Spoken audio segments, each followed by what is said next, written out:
नमस्कार. पुष्प 8 मध्ये भाग 1 तुमचे सगळ्यांचे स्वागत आहे. मी कर्नल फुले, कर्नल्स क्यूब या संस्थेचा एक पदाधिकारी. मागच्या पुष्पांमध्ये लोकांनी व्ह्यूज पाठवले. त्यातला एक महत्त्वाचा व्ह्यूज पाठवला होता, तो म्हणजे असा की please subscribe to the YouTube channel. Right, thank you. आजचा विषय आहे काळजीवाहक कोण व गरजू कोण.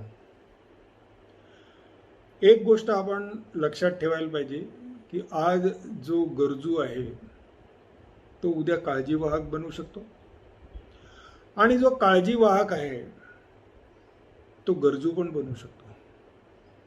तेव्हा याकडे फार बारकाईने लक्ष द्यायला पाहिजे, आणि शक्य होत असेल तर जेवढ्या लवकर आपण या गोष्टीला सामोरे जाऊ, मानसिकदृष्ट्या मान्य करू, ते सगळ्यात बरे. केअर गिव्हरला किंवा गरजूला कुठलीही जात पात, पंथ, धर्म, संस्कृती असलं काहीही बंधन नसतं, आणि त्यामुळे ही पाळी कोणावर येईल हे अजिबात सांगता येत नाही. तेव्हा आपण बघूया काळजीवाहक किंवा गरजू कोण आहेत, कसं त्यांचं परिवर्तन होतं. मागच्या पुष्पांमध्ये आपण बघितलं की 3 स्टेजेसमध्ये आपल्याला या गोष्टीला सामोरं जावं लागतं. एक जुनं सोडायचं, एक तळ्यात मळ्यातला प्रकार, आणि एक नवीन अंगीकार करायचा.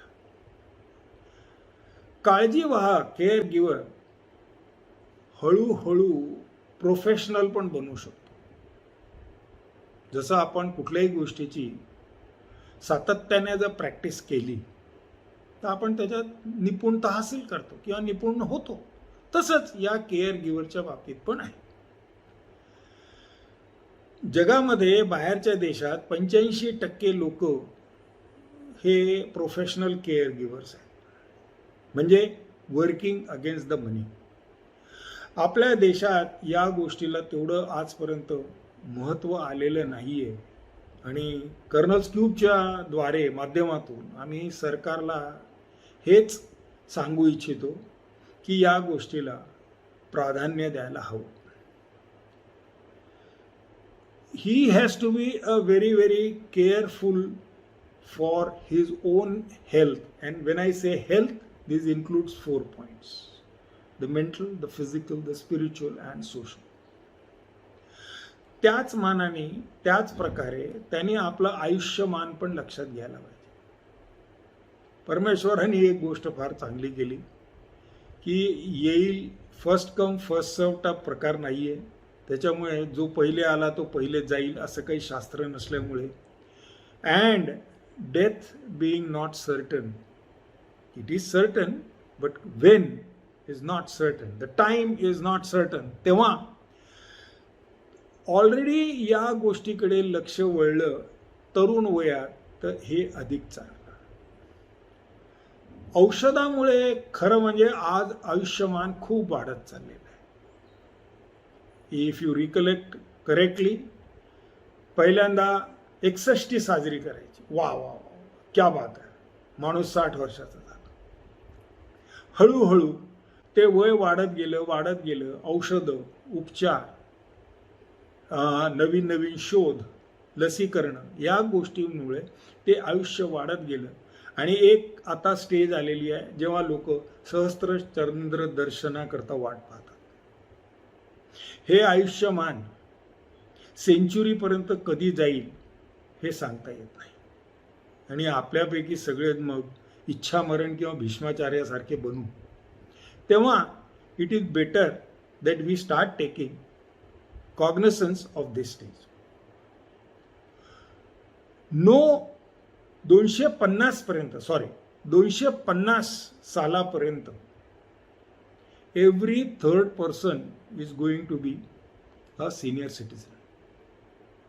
Imagine what will be the state. आजच्या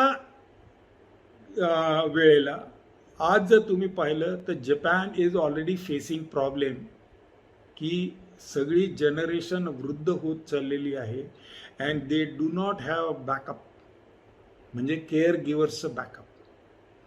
हेच जर तुम्ही चायनाच्या बाबतीत बघितलं तर त्यांनी आत्ताच गेल्या 2-3 दिवसामध्ये डिक्लेअर केलं की आता 2 मुलं चालतील, कारण वृद्धांची संख्या वाढत चाललेली आहे आणि त्याच्यामुळे they are really in a fix की हे जर वृद्धांची संख्या अशीच वाढत राहिली तर what is going to happen. Young people should be care givers. आता हा एक मोठा प्रश्न आहे किंवा मी सांगतोय त्याप्रमाणे कसं त्यांना आपल्याला मोटिवेट करायला पाहिजे. याच करता जोडीदार काळजीवाहक बनू शकतो. आता या जोडीदारामध्ये एनी रिलेशनशिप इज एक्सेप्टेबल. भाऊ बहीण, आई वडील, सासू सासरे, वहिनी, भाचा, पुतणी, कुणीही केअर गिव्हर बनू शकतं, कारण ही परिस्थिती कोणावर येईल हे सांगता येत नाही. रिसेंटली आपल्या देशामध्ये करोनाची पहिली वेव्ह आणि करोनाची दुसऱ्या वेव्हनी हाहाकार केला आणि त्यावेळेला वी नो इट की केअर गिव्हर्स मिळणं किती अवघड झालेलं आहे. तेव्हा या गोष्टीकडे तुम्ही लक्ष द्या.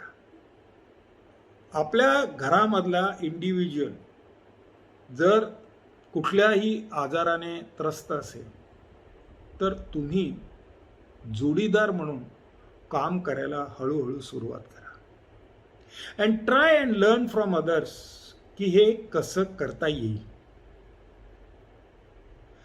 आपला लाडका, आपला चाहता, आपला प्रेमी जर डिपार्ट होणार असेल तर आपल्याला कल्पना आहे की त्याचा वियोग सहन होत नाही आणि त्यामुळे बांधलेले मनसुबे, पाहिलेली स्वप्न, कारकीर्द ह्या सगळ्यांना मोठी ठेच लागते आणि देन वी रिअली सफर. तेव्हा ह्या गोष्टीचा मी मागच्या पुष्पामध्ये देखील म्हटलं होतं की आपण त्रयस्थासारखं वागायला हळूहळू सुरुवात करायला पाहिजे. पहिलेच्या काळामध्ये जी एक पद्धत होती वानप्रस्थाश्रम, तर वानप्रस्थाश्रम म्हणजे आता वानच म्हणजे जंगलच राहिले नाही तर वानप्रस्थाश्रम काय. परंतु त्यामागचा जो उद्देश होता तो हा की slowly and slowly try to be away from the madding crowd. मला एक आज सकाळी वाचताना एक फार सुंदर उपमा आढळली, ती तुम्हाला सांगू इच्छितो. तो म्हणतो आपलं जीवन आंब्याच्या कोळीसारखं नको, लडबडलेलं, कितीही चोखलं, कितीही साफ केलं तरी त्याला रस असतोच. आपलं जीवन असायला पाहिजे चिक्कूच्या बीसारखं. Think over it, you will come to know. ह्या दृष्टिकोनातून आपण जेव्हा पुढे पुढे जाऊ तेव्हा आपल्याला असं वाटायला लागेल की ह्यामध्ये आपल्याला बदल करायला हवे. नाही तर लॉंग गुड बाय, एक टर्म वापरल्या जाते, लॉंग गुड बाय किंवा एक्सटेंडेड फ्युनरल. हे क्लेशदायक आहे आणि हे क्लेशदायक असल्यामुळे ते सगळ्यांना खूप त्रास देतात. तेव्हा आपण हळूहळू let's be ready for this particular care givers job हे आपण पुढच्या भागात बघूया. थँक्यू.